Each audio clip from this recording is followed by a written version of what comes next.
तो स्कूलों में बच्चों पर लाठी 10 लाठी खाने का उनको आदत लगाइए कि जब वो बड़े होंगे आपसे रोजगार मांगेंगे तो इसी तरीके से लाठी चलाइएगा। फिर गलती से कभी बेटी बचाओ और बेटी पढ़ाओ का नारा बिहार में मत दीजिएगा, चूँकि आपकी बेटियां जरूर आपके घर में होगी लेकिन आम आदमी की बेटी, गरीब की बेटी इस रात में पटना के सड़कों पर अपने अधिकार की लड़ाई लड़ रही है। तो जानना चाहिए था, चूँकि ये 2 महीना से लड़ाई चल रहा है और बिहार के लोगों को पता ही नहीं है कि हुआ क्या है।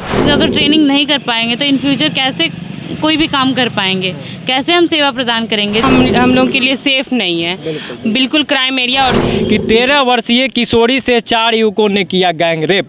अब बताइए कि जिस जगह पे राजा पाकड़ में गैंग रेप होता है वहाँ बेटियों को कैसे भेजा जा सकता है? निवेदन होगा, जो निवेदन मैं बहुत कम करता हूँ, मेरे चैनल के लिए नहीं, हो सके तो इस वीडियो का आप लोग डाउनलोड भी करके लोगों तक पहुंचाइए, लेकिन इस बात को पहुंचाइए क्योंकि ये बेटियां बहुत दिनों से लड़ रही है, ये बहनें बहुत दिनों से लड़ रही है और इनको आम जनों की सपोर्ट की ज़रूरत है, सहायता की ज़रूरत है। नमस्कार, मैं हूं सिंह आदर्श और मेरे साथ आप देख रहे हैं बिहारी करेजा। नीतीश बाबू से एक निवेदन होगा कि वो बिहार में बच्चों पर लाठी उसको सहने का ट्रेनिंग दिलवा दें। कहने का ये मतलब है कि जैसे बच्चों को आप पढ़ाते हैं, सिखाते हैं, वैसे ही एक चीज़ और सिखा दीजिए कि कैसे उनको लाठी सहने का आदत हो जाए।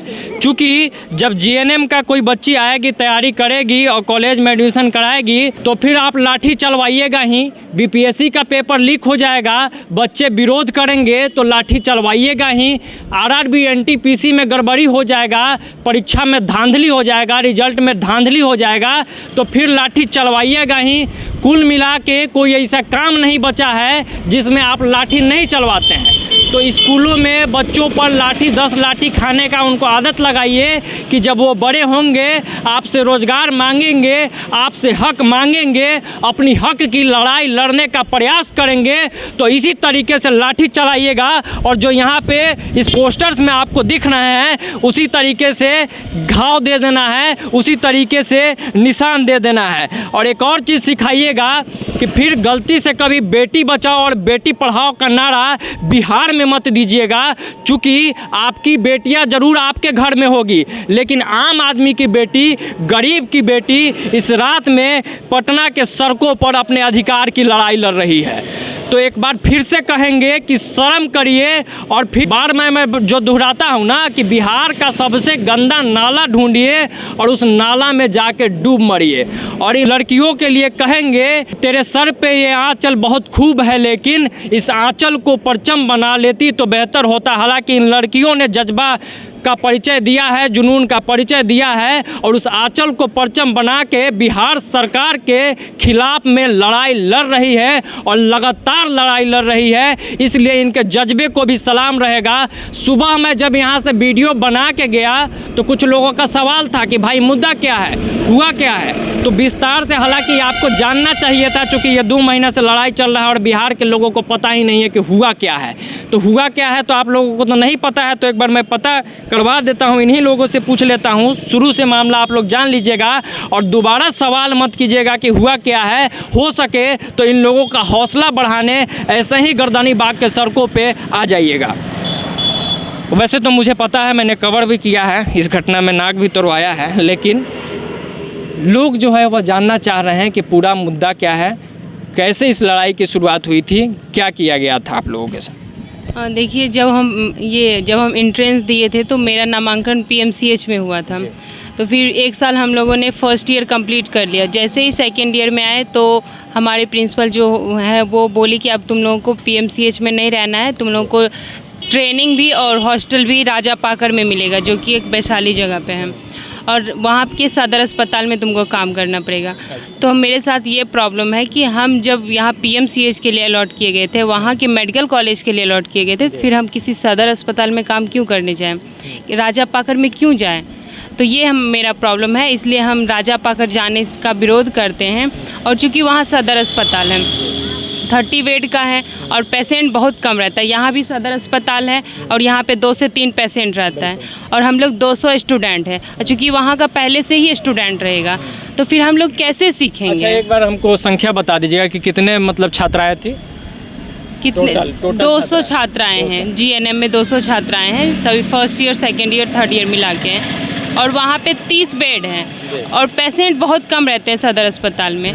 तो हम लोग 200 छात्राएं कैसे ट्रेनिंग करेंगे उस सदर अस्पताल में? अच्छा, एक चीज़ ये बताइए कि जब आप लोगों ने इस बात का विरोध किया कि हम पटना से बाहर नहीं जाएंगे, तब क्या कहा गया आप लोगों को? तब हम लोग को टॉर्चर किया गया कि आपको जाना पड़ेगा किसी भी, वहाँ पर आपको बस मिल जाएगा, आप बस से ट्रैवल करके अपना मतलब ट्रेनिंग कंप्लीट कर लीजिएगा। मतलब प्रिंसिपल कि वहाँ चले जाइए और पटना में आप बस से आइए जाइए यहाँ ट्रेनिंग में। हाँ, वो बोलते हैं कि अगर हाजीपुर वाले रूट से नहीं, मतलब हाजीपुर से या पटना के लिए आपको एम्बुलेंस दे दिया जाएगा, कोई ट्रेनिंग पीएमसीएच में करवा दिया जाएगा, बाकी सदर अस्पताल में। तो जहाँ सदर अस्पताल में ट्रेनिंग के लिए कह रहे हैं, वहाँ पर पहले से ही जीएनएम और एएनएम के स्टूडेंट्स हैं, करीब लगभग 300 स्टूडेंट। वहाँ पर बेड 10 है, मतलब 100 बेड है, और जिसमें हम अगर 200 स्टूडेंट जाते हैं तो पूरे 500 स्टूडेंट होंगे और बेड सिर्फ 100 होगा। और जिसमें सभी पेशेंट पे, मतलब सभी बेड पे पेशेंट तो होते नहीं है सदर अस्पताल में, और सारी प्रकार की सुविधाएं नहीं होती है, ओटी, आईसीयू, ये सब सुविधाएं वहाँ पर अवेलेबल नहीं है। तो हम लोग अगर ट्रेनिंग नहीं कर पाएंगे तो इन फ्यूचर कैसे कोई भी काम कर पाएंगे, कैसे हम सेवा प्रदान करेंगे? जब हम कुछ सीखे ही नहीं रहेंगे तो हम किस प्रकार से ड्यूटी करेंगे? अच्छा, हाँ बोलिए। मतलब सबसे बड़ी प्रॉब्लम जो राजा पाकर का है वो हम लोग के लिए सेफ़ नहीं है, बिल्कुल क्राइम एरिया। और ये पेपर में भी दिखा हुआ है, यहाँ पे लिखा हुआ है, पढ़ सकते हैं। देखिए, मैं पढ़ के बता देता हूँ, हो सके तो मैं इसे मंगा के स्क्रीन पर भी चला दूंगा। पेपर का कटिंग है कि 13 वर्षीय किशोरी से 4 युवकों ने किया गैंग रेप। अब बताइए कि जिस जगह पे राजा पाकर में गैंग रेप होता है, वहाँ बेटियों को कैसे भेजा जा सकता है? इसकी सुरक्षा की गारंटी कौन लेगा? जब हम सुरक्षा की मांग करते हैं तो हमारी जो प्रिंसिपल है, हमारी सुपरिटेंडेंट जो है, वो बोलते हैं हम तुम्हारी सुरक्षा की कोई गारंटी नहीं लेते हैं, और फिर जाके वहाँ हम लोग को राजा पाकर शिफ्ट करना चाहते हैं। मतलब इस तरीके से ये लोग निर्लज हो गए हैं कि कहते हैं कि सुरक्षा की हम कोई गारंटी नहीं लेते हैं।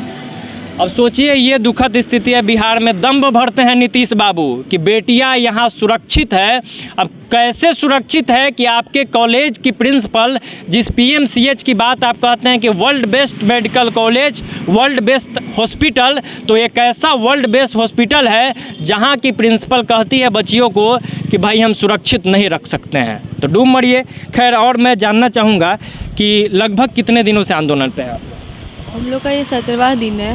नहीं, 17वां दिन तो इसका हो गया गर्दनी बाग का। टोटल अगर देखा जाए तो टोटल देखा जाए ना तो ये जो स्ट्राइक है ये 2 मई से स्टार्ट हुआ था और ये कंटिन्यू चल रहा है। हम लोग 5 दिन से सब लड़कियां भूख हड़ताल पे हैं, बट गवर्नमेंट को कुछ नहीं सुनाई पाई। लड़कियों का तबीयत खराब है, आज कुछ लड़कियाँ एडमिट भी हुई थी हमारी।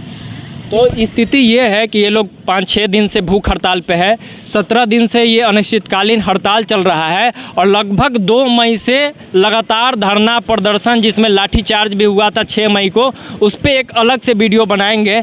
अब कुछ लोग और हैं, उनसे भी बात करते हैं। अच्छा, सुनने में ये आया कि धमकी उमकी भी अब दिया जाने लगा है। हाँ, मजिस्ट्रेट खान आए हुए थे, वो हम लोग को बोले कि तुम लोग को यहाँ से ज़बरदस्ती से हटा देंगे, ज़बरदस्ती। तुम लोग को याद नहीं है 6 मई को क्या हुआ था तुम्हारे साथ? फिर से वही दोहराया। बताइए कि हौसला आप लोग का टूट नहीं रहा है, कहाँ से आ रहा है इतना बल? हमारे पेरेंट्स से। मतलब कि लड़ना है, अपना अधिकार नहीं लेना है। अधिकार, अपने अधिकार के लिए लड़ेंगे हम, हटेंगे नहीं यहाँ से जब तक। एकदम हटना नहीं है यहाँ से? बिल्कुल नहीं हटना है। आप लोग बोलिए, हटना नहीं है यहाँ से? बिल्कुल डटे रहना, और जब तक हमारी मांग पूरी नहीं होगी तब तक हम यहीं रहेंगे, चाहे हमें इसके लिए जान भी क्यों ना देने पड़े। आप बताइए। बिल्कुल नहीं, हम में से कोई भी नहीं हटने वाली हैं। जो घर पे भी हैं वो भी सपोर्ट कर रही हैं।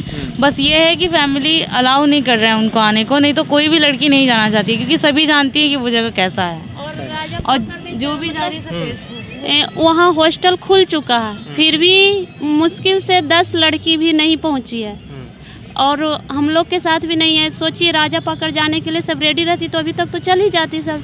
कुल मिला के मामला जो है वो आप लोग समझ गए होंगे।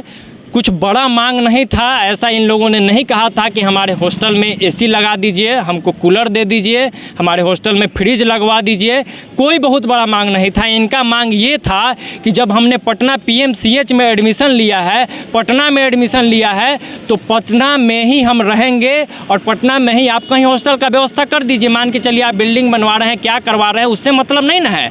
एडमिशन आपने जब प्रोस्पेक्टस दिखाया होगा, जब आपने अपना गाइडलाइंस दिखाया होगा, तो उसमें में आपने ये बताया होगा कि आप पटना में रहिएगा, पटना में पढ़िएगा और भेज दीजिएगा कहीं गांव में पढ़ने। पटना की ट्रेनिंग और किसी सदर अस्पताल के ट्रेनिंग में अंतर नहीं है क्या? लोगों को इतना मूर्ख समझे हुए हैं क्या? बिहार की बेटियों को इतना मूर्ख समझे हुए हैं क्या? नीतीश बाबू, बिहार की बेटियां आप बाहर निकलने लगी है, पढ़ने लगी है, चीज़ों को समझने लगी है, तो उसे मूर्ख मत समझिएगा। और क्या कहते हैं, धमकी देते हैं, मतलब वही बात हो गया कि इनके कत्ल का इल्ज़ाम अब आप इन्हीं पे रख रहे हैं कि अगर आपके साथ कुछ गलत होगा तो इसकी जिम्मेवार आप ही। आप देख लीजिए, कैमरा एक बार घुमा दीजिए, कहीं भी सुरक्षा की व्यवस्था नहीं की गई है। रात का लगभग 10 बजने वाला है और ये लोग लगातार सुबह से लेकर बैठा हुआ है और रात तक बैठेगा। भगवान न करे कुछ ऐसा हो, लेकिन अगर कुछ होता है, कोई आके यहाँ धमकी देता है, कोई आके यहाँ दुर्व्यवहार करता है, तो जिम्मेवार कौन होगा? नीतीश बाबू, इस बात का भी जवाब दीजिएगा। और इस वीडियो को देखने वाले लोगों से निवेदन होगा, जो निवेदन मैं बहुत कम करता हूँ, मेरे चैनल के लिए नहीं, हो सके तो इस वीडियो का आप लोग डाउनलोड भी करके लोगों तक पहुंचाइए, लेकिन इस बात को पहुंचाइए क्योंकि ये बेटियां बहुत दिनों से लड़ रही है, ये बहनें बहुत दिनों से लड़ रही है और इनको आम जनों की सपोर्ट की ज़रूरत है, सहायता की ज़रूरत है। क्योंकि बिहार की सरकार ने आंख बंद कर लिया है, कान से उसे सुनाई नहीं दे रहा है, बहरी गूंगी सरकार हो गई है, लाठी गोली की सरकार हो गई है। तो एक बात और सुन लीजिए कि लाठी गोली की सरकार नहीं चलेगी अब की बार। बहुत बहुत धन्यवाद। जय बिहार।